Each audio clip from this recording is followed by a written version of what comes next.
The 49ers are the piece of the puzzle that the Rams just cannot solve. So what comes next? That's next on Locked On Rams. You are Locked On Rams, your daily Los Angeles Rams podcast.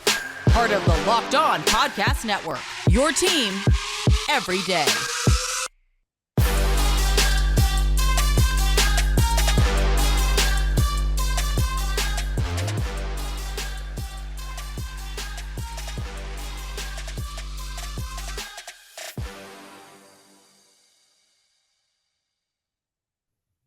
Thanks for making Locked On Rams your first listen every single day, free and available wherever you get your podcasts. My name is Travis Rogers. Not only do I host the Locked On Rams podcast, but I'm also the host of the Rams pre-half and post-game show on their flagship station, ESPN 710. Also host the Travis and Sliwa show, which is on each and every day on ESPN 710 as well, from 10 a.m. until 1 p.m.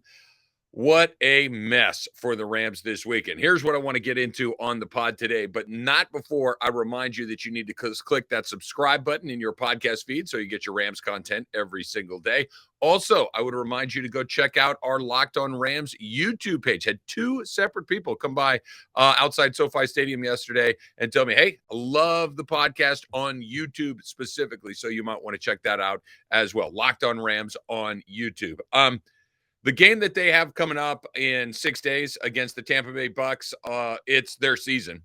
It really is. Lose that game, and that's about it. There really isn't much left to be optimistic about. Win that game, and oddly, at 4-4, you're still right in the middle of things in the NFC. Now, I don't think the Rams are in any sort of position to be dangerous in the playoffs, but you know what it might look like 2 months from now.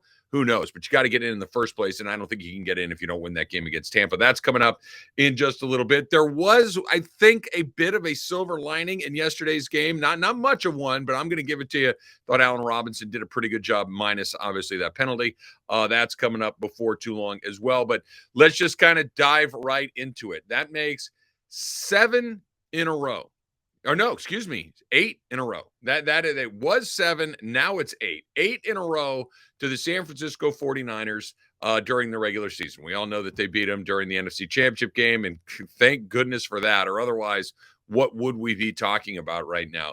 The 49ers are the puzzle that the Rams can't figure out. Why not? Why can't they do it? Is there just something about the matchup? I've been searching for the analogy.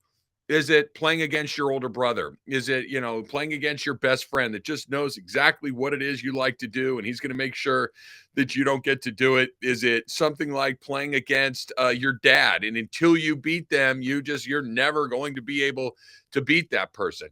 I don't know exactly what it is. I just know that this is a horrible matchup for the Rams, because this is exactly what has happened in the previous 7 times. This is exactly what the 49ers look like when they play Los Angeles. This is exactly what it's going to look like, really, for the foreseeable future when the Niners come to LA, which is a stadium that's got, 75% San Francisco 49er fans in it. Like, I'm a Rams fan. I was in the building. It's embarrassing, but it is what it is. We can't pretend that it's not happening because it is. So what's going on? I think this one was a little bit different because the Niners made the move that the Rams did not. The Rams were in on Christian McCaffrey, but did not have enough. Well, I shouldn't say didn't have enough. They were unwilling to put in as much as Carolina wanted to get for McCaffrey. The Niners were able to do it, and we saw what difference McCaffrey made. McCaffrey threw for a touchdown. He ran for a touchdown. He made a beautiful catch on a touchdown reception as well. The touchdown hat trick through on the ground, through the air, and then he threw one as well. Just a tremendous performance from him. And the Rams just don't have an answer for him. The Rams do not have a dynamic playmaker like that on their rosters. Cooper Kupp, as good as he is, and we'll talk about his injury later on this week, he can't do that. He can't be everywhere to everybody. And then the Rams, and that was the new part. The new part of it is there's no answer for Christian McCaffrey. Christian McCaffrey is the perfect weapon for Jimmy Garoppolo because he catches the ball out of the backfield. He's a threat in the running game. He's strong. He's fast. He's all of these things. Now, how long he stays healthy, time will tell. Who knows? That's been the chink in the armor for McCaffrey, is that he can't stay on the field, but we'll see. but it allows Jimmy G to be the best version of himself. I have not seen every San Francisco 49er game of Jimmy G's career. I have seen every 49ers game of Jimmy G's career against the Rams. And as far as I can tell, he's Montana and young. As far as I can tell, he's the best quarterback in the history of the world. I know he's not, but I know that the Rams can't get to him. I know that they can't put him in a position where he has to be the one to make big plays, because even though the Rams had a 7-0 lead, even though they had a 14-10 lead, even though the Rams played what I thought was a pretty good first half, at least offensively, Jimmy G never had to really do much. He just needed to turn around, hand it to McCaffrey, turn around, throw it to McCaffrey, turn around, throw it to Kittle, and just nothing particularly challenging. Very, very few deep shots down the field. And that was the part that looks so familiar again. Very little pressure. I know Leonard Floyd finally got back there for a couple of times this year, but this was not where they were terrorizing Jimmy G. This was not where he was on the run from the second he caught the ball. They were able to do very methodical drives down the field. They were able to keep the defense on the field. They were able to keep drives going. And what they did, perhaps more than anything else, and in particular, what they do far, far better than the Rams when they go head to head. How many times were you watching that game yesterday? And the Rams are 3rd and 7, 3rd and 8, 3rd and 10, right? A lot. How often are you going to convert 3rd and 7, 8 and 10 in the NFL? Not very often. By comparison, look at what the 49ers were doing. The 49ers have a bunch of 3rd and 2s and 3s and 4s. You're going to convert 3rd and 2s and 3s and 4s in the NFL, especially if you can run the ball a little bit, because I got to play it two ways. The Rams do not run. They can't do it. Their offensive line was a lot better. There's a lot of things that we're going to unpack over the course of the week. This is another good reason why you need to make sure that you subscribe to Locked On Rams. But the Rams offensive line this week was actually probably the best effort that they've had all season long. Matthew Stafford only got sacked a couple of times, and that was 7 the last time they played it. Brian Allen coming back, I thought made a good deal. Having Lark Jackson at his more natural left tackle position, I thought made them a lot better. None of those guys running the ball, though, made much of a difference. You know, none of them, whether it was Henderson or anybody else, Ronnie Rivers, or it just isn't there. There isn't anybody that defense respects that you think is going to make you pay on the ground. So they're just going after Matthew Stafford. He doesn't have a ton of options. Cooper Kupp really seems to be the only guy that he fully, completely trusts. Then Jefferson comes back, 0. Then never mind 0 catches, 0 targets. It's like he wasn't even there. Just a complete disaster for the Rams, a blowout loss, a loss where you get shut out in the second half, a loss in the division. You lost both games to the 49ers in your own building with 80% 49er fans or whatever the number was. Just a complete loss to Sunday afternoon. And now you're basically in, if you lose another game coming up in a week, you're looking at what would that be? That'd be 3-5. And you've got a whole bunch of games on your schedule that could go either way. You're not going to run the table. You're not going to win more than you lose at that point. I think you got to hope, if you're a Rams fan, if you're a Rams player, if you're a Rams coach, 9-8 is the number. Get on the right side of 500. Hope that's good enough. It might be, but you can't fall too far behind, simply because, not that you can't make up the ground, you're not good enough to make up the ground. There's enough time. There just isn't enough talent. There isn't enough execution on this team this season. All right, coming up next, one of those silver linings. I thought Allen Robinson, for the second week in a row, was a part of that offense. At least he was in the second half. That's coming up next on Locked On Rams. This Locked On Rams podcast is sponsored by BetterHelp Therapy Online. Have you gotten stuck in that mode? It's happened to me a million times, where you get fixated on the problem, where you get fixated on the thing that's not working in your life or at work or whatever it may be, instead of focusing on the solution to the problem, instead of focusing on a way to work through the problem, work a way to help you get over the problem. This is where therapy can help. And this is why BetterHelp is a great option. BetterHelp has connected over 3 million people with licensed therapists. It's convenient, it's secure, it's accessible anywhere, and it's 100% online. The benefits of therapy are really remarkable. You can learn coping skills to deal with things when they're not quite going the way that you want. You can feel better about yourself, feel better about going out in the world and doing what it is that you need to get done. If you're dealing with any sort of trauma in your life, therapy can certainly help you with that as well. And I've seen a lot of people in my life start therapy, go through therapy, and they come out and they're feeling a lot better about it. Everybody deserves to feel their best, and BetterHelp makes it easier to get started. All the benefits of in-person therapy, plus it's more convenient, more accessible, and more affordable as well. Just fill out a brief questionnaire to match with a therapist. If things aren't clicking, you can easily switch to a new therapist anytime. It could not be any simpler. There's no waiting rooms, there's no traffic, there's no endless searching for the right therapist. Get unstuck with BetterHelp. Learn more and save 10% off your first month at betterhelp.com/lockedon. That's BetterHelp, HELP.com/lockedon. Thanks for making Locked On Rams your first listen today. For your second listen today, check out Locked On Sports Today. From the games that matter the most to the biggest stories in sports, go beyond the scoreboard and behind the scenes with local experts and insights only Locked On can provide. Locked On Sports Today, available on this app, YouTube, and wherever you get your podcasts. All right, there were not a lot of great things going on at SoFi Stadium for the Rams on Sunday by the end of the day, but I do think that there were a couple of silver linings there that definitely got buried over the course of the 3 hours that game took place. Fact of the matter is, I thought their first half was their best offensive half of the season. Only 14 points, but they had two long sustained drives. They had two drives that really were very anti-Rams and certainly something that was sustainable against the 49ers had they found a way to continue to do it in the second half. They had a drive in the first quarter that took up nearly 9 minutes. They had another drive that took about 7.5 minutes. Both of them led to touchdowns. One, a Stafford 1-yard run, another one, a Cooper Kupp touchdown. So those long sustained drives that they've really struggled with so far this season, they put a couple together. They didn't mix it up all that well, which is something that we'll continue to talk about. But what was particularly exciting, I thought, and again, this is not a team that's going to, be a favorite going into the playoffs if they even get into the playoffs. But if we're looking at some things that say, hey, look, if this is trending in a certain direction, if we're getting more out of this person or that person now, and you think a month from now, 2 months from now, what could that look like?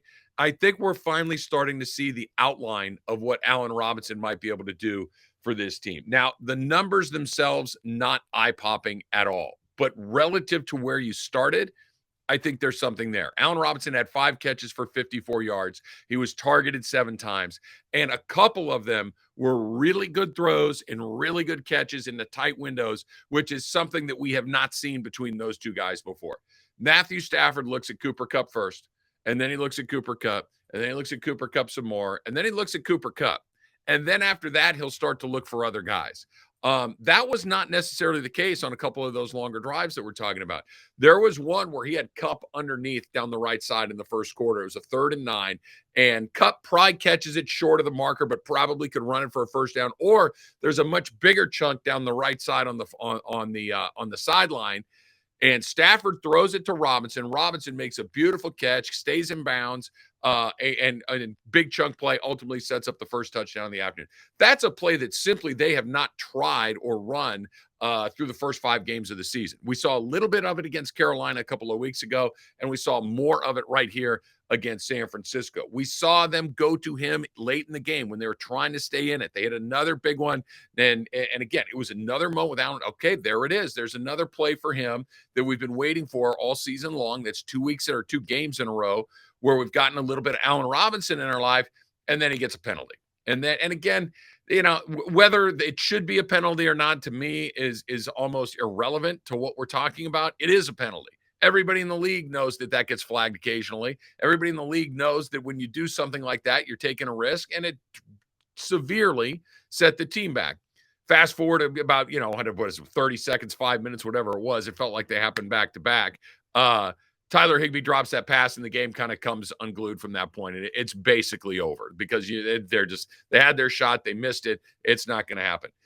But you take together that first half where they were methodical, where they were able to spread the ball around, where you saw it was Kupp, where it was Robinson, where there were some different targets involved in this. Higbee got involved a little bit. Skoranek got one.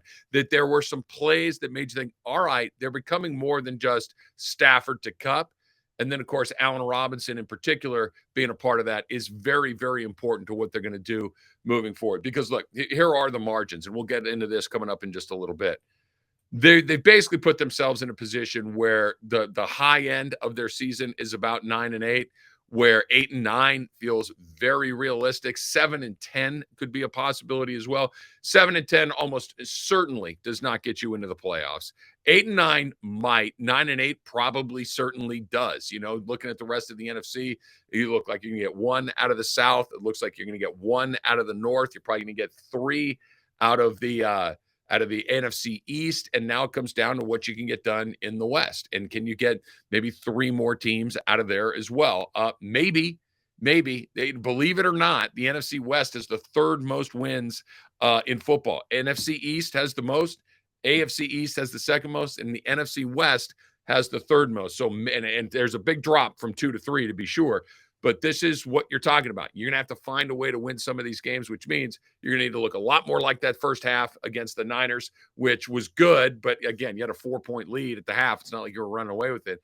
And you're going to have to find a way to keep Allen Robinson involved in this because Cooper Kupp turned his ankle a little bit. We'll see what that looks like. You know, cross your fingers that he's okay. But if he's down, that's a wrap. Even if he's back, you're going to need Allen Robinson to continue to play the way that he has over the last couple of weeks. All right, do or die on the season. Next in Tampa Bay, coming up on Sunday. What has to go right? And if it goes wrong, then what? That's coming up next on Locked On Rams.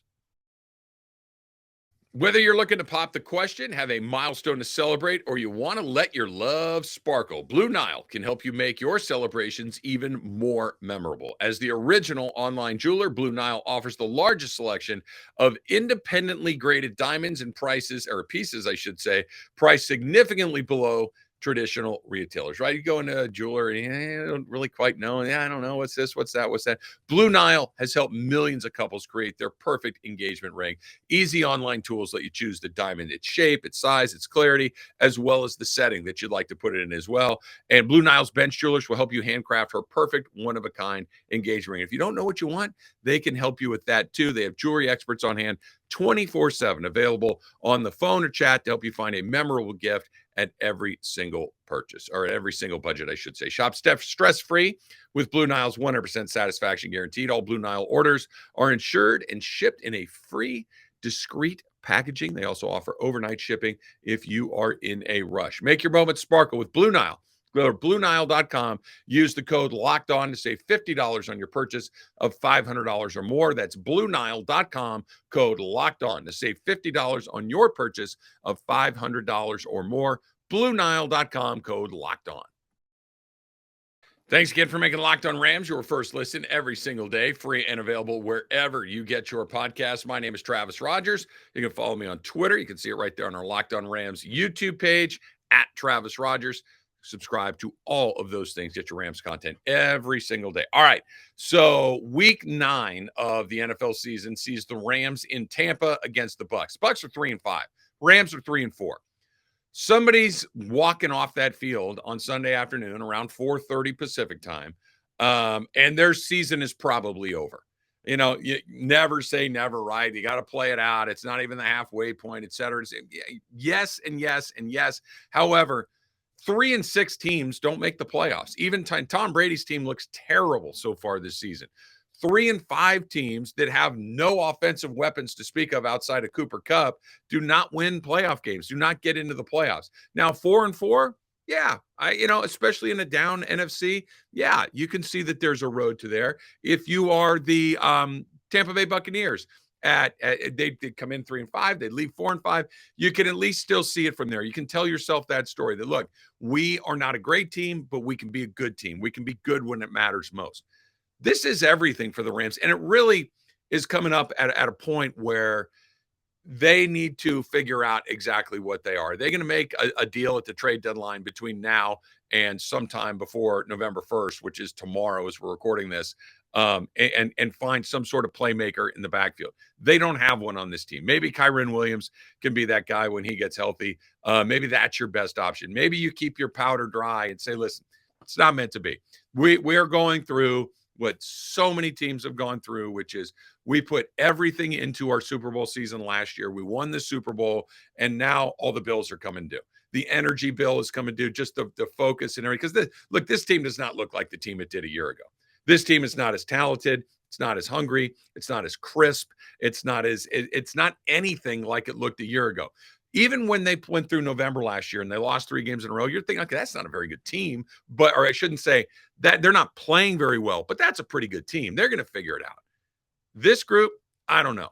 You come out of there 3-5 with Tampa, and then you've got Arizona, which is kind of your make good. But that really, you look at what's coming up, you're going to have to be on the right side of 500, right? If you are 2 games below 500, and at that point you would be 3-5, eight in, you got 9 to go. You're going to have to find a way to win 6, to go 6-3 in your final 9. Seems exceptionally unlikely. For a team that would be 3-5 at that point, turn around and go 6-3, not impossible, but pretty unlikely. Especially if Cooper Kupp is hurt, especially if you don't find a way to run the ball, especially if Van Jefferson doesn't get involved, especially if the defense can't find a way to put a little bit more pressure on the quarterback. All of the things that you would like to see them do, they need to start happening right now. The season's not over, but you can see it from here. Come out of that game 3-5. By the way, Tampa's not good. That's the other part. It's not just that, oh, you lost to Tom Brady and you lost to the Tampa. Tampa's brand is far better than their actual football. It's a lot like the Rams. Both of these teams are good brands. Both of these teams, Super Bowl champion last year, Super Bowl champion from the year before that. A star coach in Sean McVay, the GOAT quarterback in Tom Brady. You've got all sorts of star players. These are not good teams. The team that loses this is probably done for the season. The team that win it, cross your fingers and move on to the next week and hope you win one more. But the season rides on Sunday in Tampa. We'll talk about Cooper Kupp's injury. We'll talk about that trade deadline. We'll talk about what in the world they're going to do with the running backs. All that's coming up later this week on Locked On Rams. Make sure you subscribe, and so you are ready to go. Thanks for making us your first listen every single day, free and available wherever you get your podcasts. Now make your second listen Locked On Sports today. Check out the Locked On Sports podcast. Biggest stories, instant reactions, big game recaps, and the take of the day. Available on the Odyssey app, YouTube, and wherever you get your podcasts. Until next time, whose house? It's Locked On Rams house.